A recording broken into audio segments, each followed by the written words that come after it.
think the question of interoperability is a little bit more tricky, right?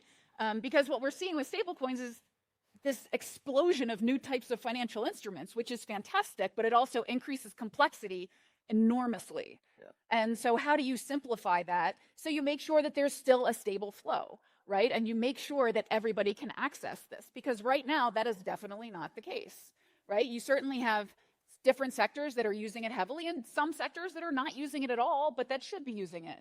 So I think in terms of, we've focused a lot on financial fragmentation and how to reduce that. And it's not just a story about one company doing it. It has to be a collaborative effort.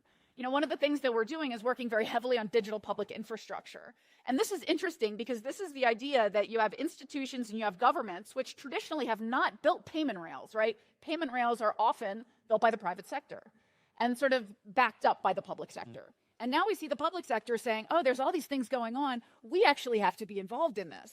And you see this movement of national payment systems, of different regulations about AI and DLT and stablecoins. And so how are all these things coming together? And so we're really working to collaborate with different institutions and different governance now on the public side to see how that can reduce some of the problems with interoperability that we have from this hugely fragmented sector.